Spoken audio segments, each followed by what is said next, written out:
Once I came on a tour to see my land, I fell in love with it. Because we know that everybody can't afford a big 5-bedroom house. So we just decided to create these brown houses. Yes, what we do is that if you have the money to build, we give you the space. I require a consultation with whoever wants to purchase.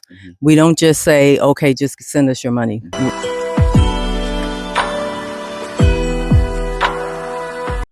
Hello everybody, welcome back to my YouTube channel, Little Boy Marvel. And today, as you can see how I am dressed, we are on another construction site.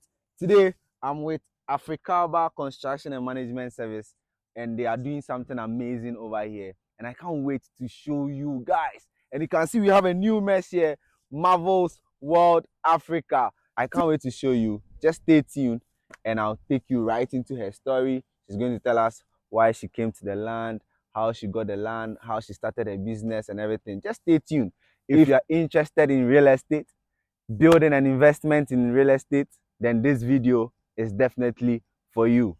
Come with me whilst we go to the site. Let's go. Oh, you're welcome. Aquaba Thank you. to Thank Africaba. you. Yes, welcome to Africaba. She's going to tell us about her journey to Ghana and how she came about with Africaba, and it's a real estate company. Don't forget to hit the subscribe button, share to your friends and loved ones. All right, let's get right into the video. All right. So my name is Karen King, and I have been in Ghana now almost 4 years. 4 years. Yes. Wow. Yes, and I came here with the Beyond the Return. Okay. Right. So I purchased land sight unseen on YouTube. I mean, not on YouTube, but on social media when I heard that they were giving a plot of land. Yeah. And so that's how I got to Ghana. So once I came on a tour to see my land, I fell in love with it, and I immediately decided I'm going to build and I'm going to come back.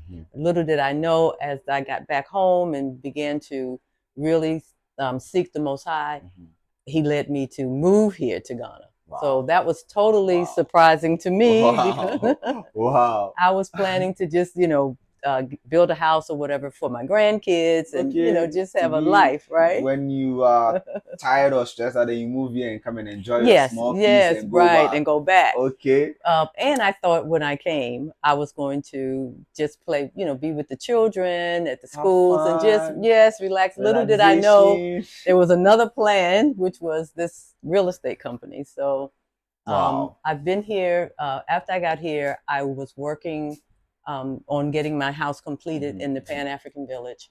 And I met Emmanuel Okyem, who is now the co-director of Africaba. Yeah. Long story short, we came together to create a company that would make buying and building in Ghana a pleasant experience. Right. That was our tagline, because I had a lot of unpleasant experiences during my time, and also I knew of other diasporans who were having a lot of issues. So we decided on certain things that we would do when he asked me if I would come into business with him to do this company. And so some things we knew we had to do. We had to have the roads at least halfway decent that people could get to. And we had to have, electricity, electric grid. So we invested ourselves. We invested in our own transformer so that we could ensure that we would have lights for our people on the land. And so we've been building, and we have our first community, phase 1, 2, and 3 is called Hebrews Heritage. Hebrews Heritage. Yes, because the 99.9% of the people who have come are all Hebrew Israelites. Yeah. I was watching one of your videos, and you were explaining that. Right, before we get to it, let's just have a sit. Okay, sure. So that we get into the story of how you journeyed. Now, before you came to Ghana, what was your mindset? What was some of the things you were perceiving to see when you come to Ghana? When I came, I wasn't really sure. I knew what I had seen online, and I knew that it was going to be a place where, because I'd seen a lot of entertainers come here, and then they had the year of return, and all those folks came. So I saw a lot on YouTube and on social media about it. I didn't expect it to hit me the way it did, though, when I came. Mm. I thought I was just going to come and visit another country and just enjoy. Yeah. But once I got off the plane and we got out of the airport, it was something it was like I felt like I'm home now. I'm she home. felt like she's home. I really, really did. It was amazing to me. I didn't expect, like I said, for it to impact me so. And then riding along and then going on the tour when I came first time, I came on a tour with God Box Tours. Okay. And just going on the tour and riding around and everybody looked like me.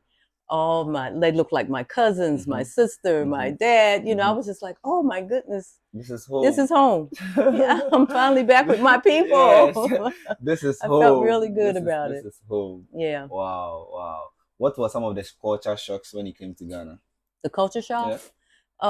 Well, I could say one of them was just the police barriers and how the police were always trying to get a little something from you. Okay. They didn't approach me, but if I was in a taxi, it was always the taxi had to pull over. That was a culture shock for me in two ways. One was that I wasn't expecting that you can pay the police off, right? Because we don't do that in the West. Yes. But the second thing, which was much more positive, is that they were just asking for a little something versus in the States, if the police pull over an African American, we don't know what. Yes, we would be totally afraid. Yeah. I can remember one time being with my son-in-law and he had to keep his hands on the steering wheel. He was shaking when the police pulled him over because he had a weapon. Yeah.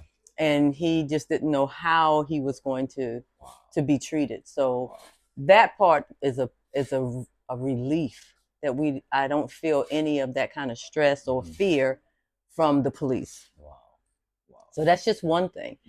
Culture shocks.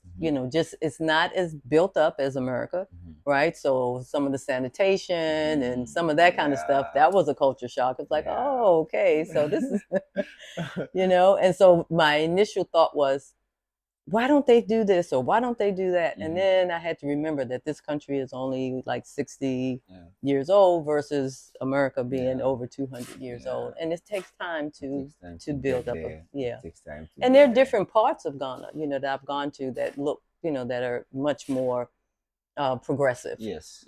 How many regions have you visited in Ghana so far? Okay, so I've been to, not many, because I've just been to Accra. Okay. In that area around. I did go to Tamale. Okay. And Bunkpurugu, way up north Okay. Ghana. I did visit Bunkpurugu, there. Yes. That's a lovely place too. Yes, different. So that's and nice. Takoradi, Kumasi. Oh wow. Yeah. You've been to Kumasi. Yeah, I've been to Kumasi. I like Kumasi That's too. Nice. That's nice. Yeah. That's nice. Most people ask questions about challenges they face when they come to Ghana. What were your major challenge when you came to Ghana? When you moved to Ghana? I moved here, I think getting used to the pace, because that was huge for me, because again, in the States, everything is rush. If I don't get my food in 10 minutes at the restaurant, you have to leave. Yeah, I'm ready to go. So just learning how to slow down was one of the challenges I faced, because I want things and I wanted, so I had to change. I had to change on that. One of the other challenges that I had was the language barrier, right? And then going to purchase something and knowing that that person, because they know I'm not local, will charge me more. That was a challenge, and I had to learn how to say no. Come down. You have to bargain. Yeah. And I also had to realize that that's the culture here. That's not. They do it to whoever they can get away with. With it, because it's just the way that they make money. And so I had to learn how to not be so offended by that as personally, because this is the culture. So either you adapt and you learn how to say no and walk away, or you go ahead and pay the extra for. But initially, that's a culture shock. That was it's a culture shock, because we're not used to that in the States either. You can't do that. All the prices are on somewhere for you to know. Yeah, you have to go down there and bargain. Right. Yeah. You have to go down there and bargain. Wow. Now let's talk about building. Okay. How did you get the land? How did you hear of the land? And what were some of the procedures you got through to get the land? That would be better talk to Emmanuel, Okay. because he's the one who got the land. Okay. He came to me and said, I am looking at buying some. No, I mean your first property. Oh, my first property, Yes. my house Yes, in the your Pan house. African Yes, Village. yes, yes. I saw something on social media. I Okay. saw a website that they said that because of the year of return, that the president of Ghana was allowing people to have a gifted plot of land. And at that time, it was for 700 US for the administrative fee. Okay. Right. And so I just purchased. I was like $700 for a plot of land in another country. Yes, I want that. So again, like I said, I thought I was just going to maybe build something on it for my grandkids or something, so that's how I got it. It was Sister Ya was her the lady's name who had the website. And so I ended up purchasing through her. She helped me to get my indenture and all of that. COVID hit around that time, so it took a little while. I forgot all about it. And then one day I get an email saying, hey, your indenture's ready. And I'm like, oh, yay. Wow. So then right after that, I heard that there was a group of people coming to on a tour with God Box Tours, Ronald Dalton and a bunch of other Hebrew Israelites. And so I was like, oh, I'm gonna jump on that. Told my children, and they were like, you're not going to Africa by yourself. But I ended up coming with a couple of people that I knew that were in my assembly. And we came, and that's how I got here. Wow. Got the land. Now, talking about your family, what was their reaction when you told them that you were moving to Ghana? They were shocked at first, just like I was. I was kind of like, oh, am I really doing this? But yeah, when I told my daughters, they were shocked at first, but then they quickly understood that if I'm saying I feel like I'm supposed to go, they trusted my faith, in the Most High. And so they changed from shock to excitement for me. They had to accept it. Yeah. And behind the scenes, they were talking about, they didn't tell me about how terrified they were. They told me this just recently, how terrified they were. I'm going to come here by myself. But at that time, they were putting on a good front for me, like they didn't want to discourage you. Right. All right. Welcome. We'd like to go right into the properties. We'd like to see the lands and know more about what the Africaba investment, everything is about. Okay, that'd be great. We have a solid team from Africaba, and I would like Miss Karen to introduce you. Okay, so this is my business partner and co-director of Africaba, Emmanuel Okyem. So thank you, Ms. Karen. My name is Emmanuel Okyem from Ghana. I was born and bred here in Ghana, West Africa. So this is what we do here. The company is Africaba Construction and Management Services, and we are into real estate and real estate management. So that is what we do. We do purchase and sale of land and building of properties for the people, especially the people in the diaspora. And very soon we're aiming at also going into other African countries to start this same journey. They are doing something very wonderful. They are building very marvelous houses. Like I saw the round. I can't wait to see the round house they are putting together. I can't wait to show you. Tell us about why Africaba. All right, so, why Africaba? Africaba is the name, and that is the local language. But in English, when we say "ba," it means child. So Africaba, if I'm to translate it, it means child of Africa. So that is the motivation behind it. The time when we saw that the diasporans are coming home and they were getting desperate all the time, being duped and everywhere, we decided to put this company together. It's a mission that we pursuing, and we believe that this is from the Most High, that we should get the people here safely. So we gave it this name, Africaba Construction, so Child of Africa Construction. So we chose our college to based on the rich culture and the resources that we have. So the black African map is the black African race. That is it. And the name is in green. That is the rich land that we have with the resources and everything in it. and the construction symbol and other things. So that is what motivated us to go for that name. So Africaba means child of Africa. Wow, wow. See, I'm really amazed and excited about being intentional about your company's name. The name should even welcome you. Yes. You see, hearing the name alone welcomes you onto the land, because Africa, but oh yes, I'm the son of Africa, I'm a child of Africa. Yes, that's. Now, what are you doing here? All right, so here, this house is for Miss Karen King. Okay. Yeah, so this is phase 1, and this community is called Hebrews Heritage Community. Okay. Africaba Hebrews Heritage Community. We targeted mostly the people from the diaspora who are Hebrew Israelite. That was the market target.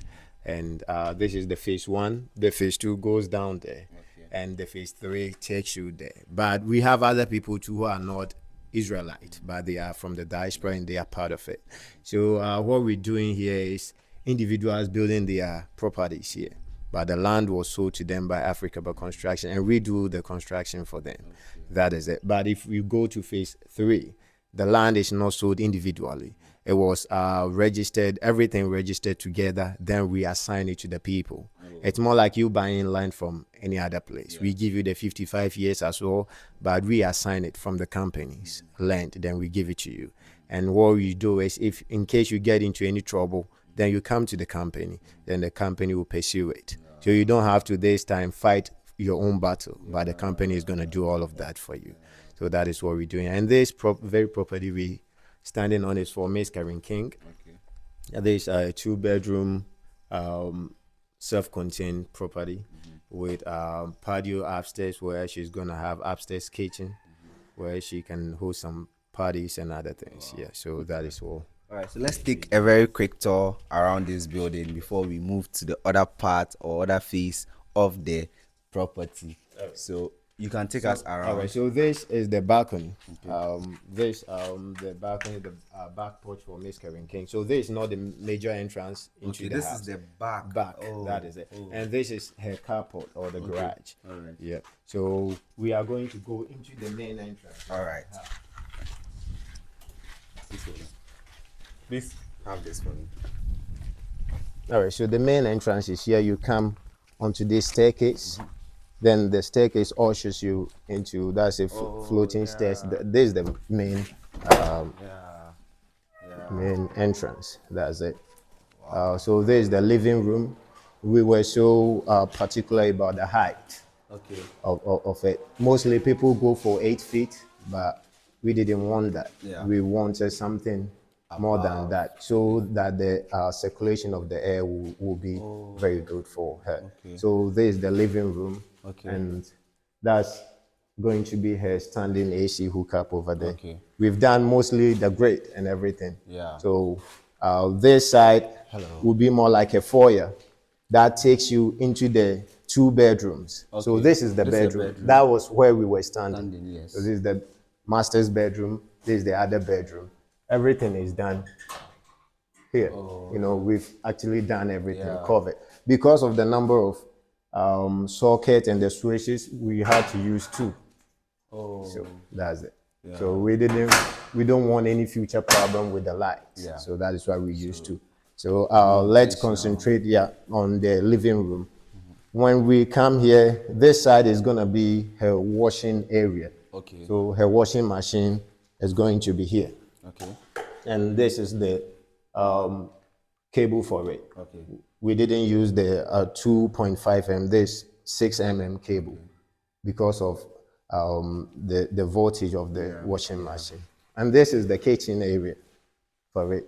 Kitchen and the dining, it's open. Is it, it's an open kitchen. Yeah, that is it.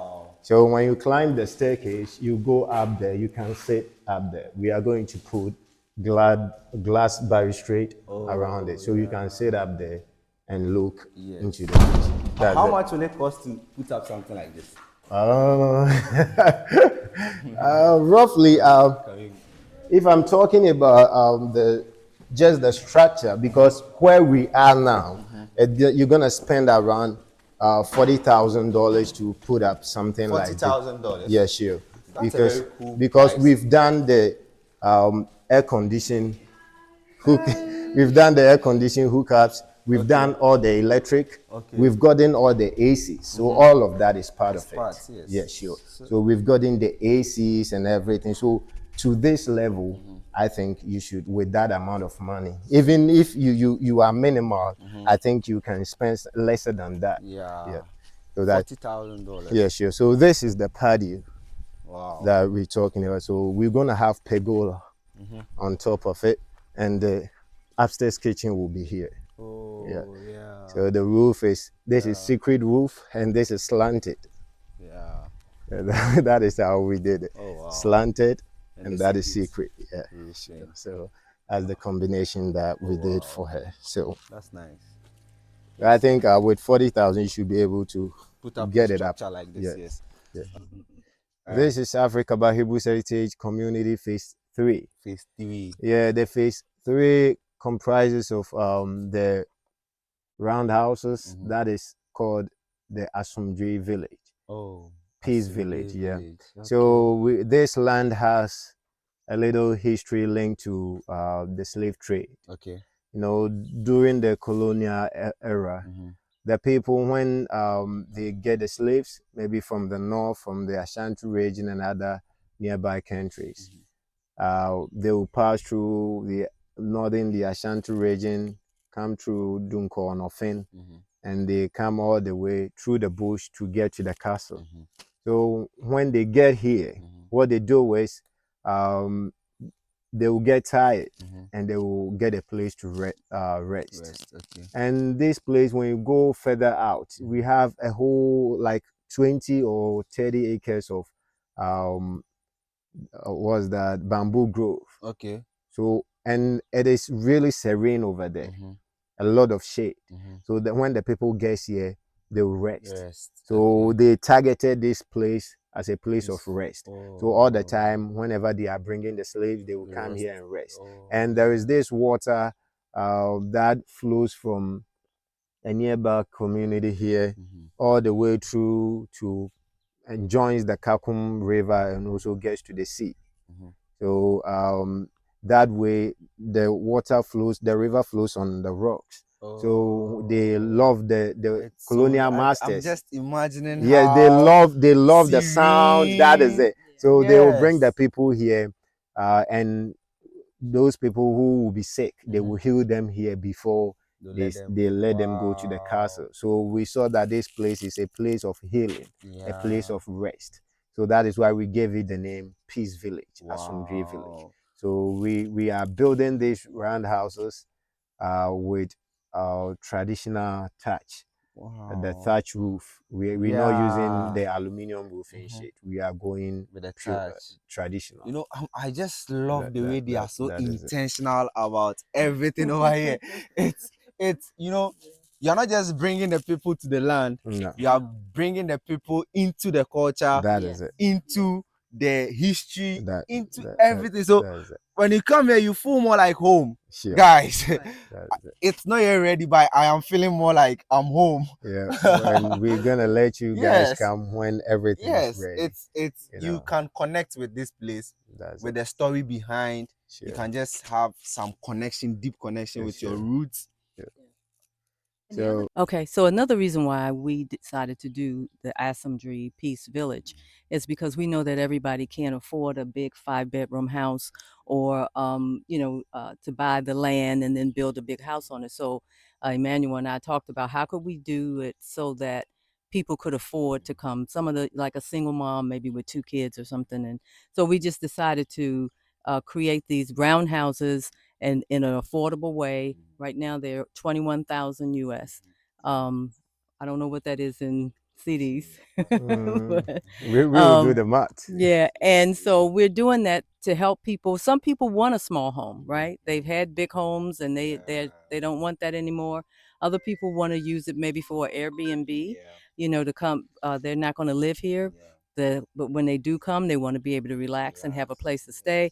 And then when they're not here, they want to be able to maybe rent it out as Airbnb. So there are lots of different reasons why people are purchasing the roundhouses, but they're going fast. We also have a community pool here in this village. There will be a community garden, as Emmanuel said, a community pool. We'll have a little small restaurant, so that people can, not have to leave to go get something to eat. A little area for the children to play and things like that. So it's going to be a real, full community. It will be a bonding community where people can bond and create relaxation, peace, and everything for themselves, guys. Let's go and see these buildings they are putting up, guys. All right, so this houses, we are not selling the land to the people. So yes, what we do is that if you have the money to build, we give you the space that you are going to build on. And that is it, because it's more like our commitment towards the coming of the diaspora into the continent. Wow. That is it, because I'm not gonna lie to you that we're giving them the land, or they are building and we're making nothing of it. No, we're definitely going to make something, but to sell the land in addition to it, I think no, because somebody is around 70 years, somebody is 60 something.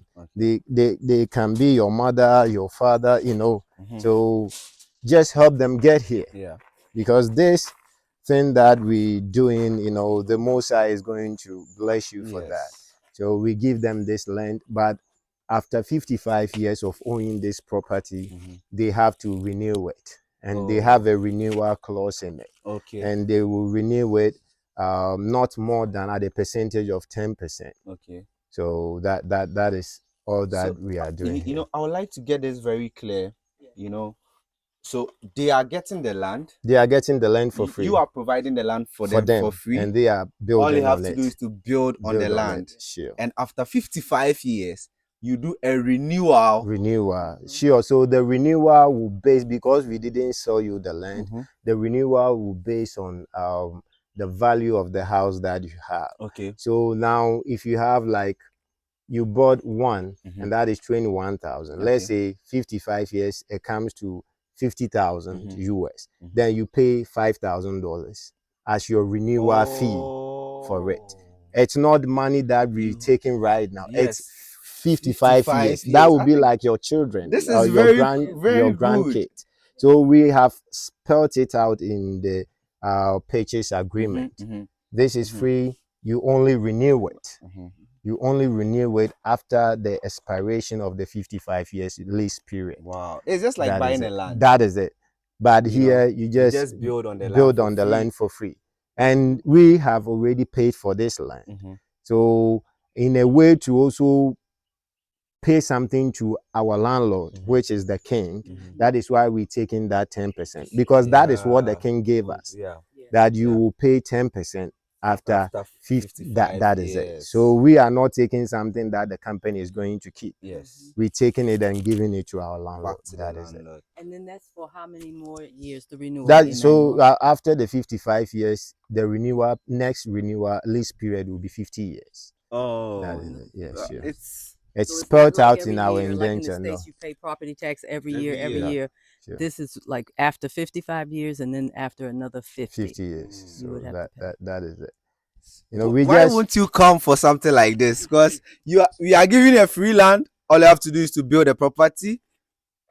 After 55 years, you do a renewal. 10% of the value. It's clear in our indenture. We've put in it in the indenture that the value will be decided by an independent assessor, not the company. We are not good. We want to be, free and fair. All right, let's get right into the property you have here, the round houses. I've always wanted to come and see the round houses. Let's get into the building and see how big it is and how the spaces have been demarcated for a round house. So here is the little outside patio. Right, just a little small space for you if you want to come and sit outside. And your driveway will be this way for coming in on this side. So you'll have a long driveway for your, if you have a vehicle or something like that. All right. Let's get into it. All right. The whole thing is 750 square feet. For the whole house. All right. We have the living room plus the kitchen here. So this side will be the kitchen. It goes in here like this. So more like a little space that you can hide anything that you want to hide. Yeah. So the kitchen runs on the wall. Yeah, spans to this side. There's gonna be a sink and everything. That's it. And this side you can put a little dining table in here, maybe going this way, so that you can enter this bedroom. Then this is a bedroom. That's a bedroom. So this is the living room. So however you want to do the arrangement, you can. But we advise that they allow us to do the sofa for them. We're gonna give them the air conditioners, the washer, the kitchen cabinetry, the washroom and everything. We're gonna all for the 21,000. That is it. Sure. More like finished, you know. Oh wow! Not the furniture. Not the furniture. I had to say that for the diaspora, not the furniture. You got to pay for your furniture. Not the furniture, not your bed. But you're going to get it painted, everything with your air conditioning, with your washing machine, with your kitchen cabinetry, you know, all of that. Yeah, all that for that amount. Yes. Plus the free land. Plus the free land. A small washing machine. Small washing machine. Because of the space, we don't have to do a really big washing machine. In case you come and you want something big, you can actually change it. So let's go into the bedroom. This is the bedroom, one of the bedrooms. And you know, it's sizable. You from this side to this side measures 13 feet. Yeah, so with the round nature of it. So 13 feet. This also measures the same. This is even more like 15 feet. Yeah, but so if this were to go out like a square, this will be a very big space. Yes. But because of the round nature. But still you can fit in double bed here. Double bed can fit here with your wardrobe, or you can mount your TV on the wall and with your little. Well, you don't need big space for your wardrobe. Just some shelves with hangers that you can hang your clothes. So if it's this wall and this, something really beautiful and elegant can do that. Yeah. So that is what we're looking at doing for them. Wow. And there's not the height, you know it. No. The heights are always up, yes. So we are putting the reinforcement on top of it. Yeah, that's the lintel. Some people call it like that. And after the lintel, we're going to build up more. Yeah. So let's go into the this is the bathroom. Yeah, so the wash hand basin is gonna be here. This is a floor drain. The toilet sits here. Then the bathroom begins from here. Yes, you know, even this is a very big space. That is it. This is a very, very big space. So the bathroom. For your washroom, it's a very big space. You know, it's a very big space. So and the 2 bedrooms are sharing this. Space. It's very fair enough. Very good. Very good place. So the other bedroom is here. Has the same size. With 2 windows so that air can get inside. That is it. Wow. See, this building, they have a lot of spaces into the room, as in the opening spaces, which will make the room more cooler. That is it. Very ventilated environment. Yeah. I love this. One thing I noticed different in this building is how you place your blocks. The blocks. Yeah, because in Ghana, mostly we place the blocks horizontal, way, but this is vertical. Why this? Yeah, we did it. We laid it vertically because it gives you the shape easily. If you want to do it the horizontal or the normal way we lay the blocks, then that you have it becoming uneven. So at the end of the day, you have to chisel some part of it, dress it. So you go like this. And this a bit difficult, but if you're able to get it, that gives you the perfect round shape that you want. Yeah, that is nice. That is nice. And one thing people keep asking about is the damp proof. All right, so we have the DPM here. Let them know. So this is the DPM. Proof. There's it. You can hold it and testify to them. Yes. Really thick. Very thick. That is not the rubber. No, there's not plastic. This is DPM.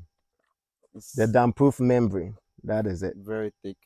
So water from here cannot rise. Everything is done for this phase. The next phase we're gonna go up. It's not the next phase where we're gonna build the 8 plots. No, sorry, the 8 roundhouses. That will be actually the next opening for the roundhouse.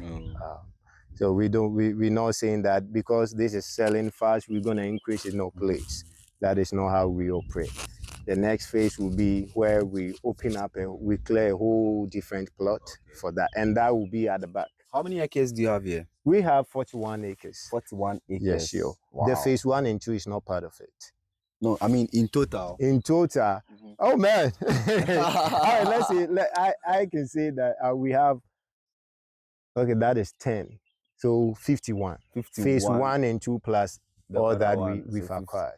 Yeah. You know, they have a very big space. Sure. Rush here to come and get a land before it's all gone. Yeah. So the time is now, you know, the time is now to invest into real estate properties. If you want to own the land, you want to build a property and maybe rent it out, or you want to own it for yourself to come and live in with your family, no problem. All you have to do is to hit them up in the comment section. I'll put all the details you need in the comment section for you to reach out to them. Please make sure you reach out to the right people for the right information whenever you are getting properties in Ghana, especially if you're a diasporan. The people you contact is very, very important. You can't just contact anybody, or you lose your money, you lose everything. And okay. One of the other things we do is I require a consultation with whoever wants to purchase. We don't just say, okay, just send us your money. I have a conversation with them because I want to find out if they're talking about moving here, how are they going to sustain themselves? I mean, I want to give them all of the, ask them all of the questions that will get them to thinking about purchasing, if it's the right time to do it. And sometimes it's not, and we'll agree on that. You know, it's like, you know what, you're not ready, you still, you know, don't have your finances where they need to be, or you don't have a way to sustain yourself when you get here. So I suggest you really pray about it and maybe put it on hold for a while. So I've had to have those conversations with people as well, because we don't want people coming and then getting upset and then leaving. That's the last thing that we want. We want people to come and be prepared and be ready. So they don't want you to just come with your money and come and invest. No, they are thinking about you. They are also thinking about how you sustain yourself when you come here. That is why it is very important to reach out to the right people. Don't forget to hit them up.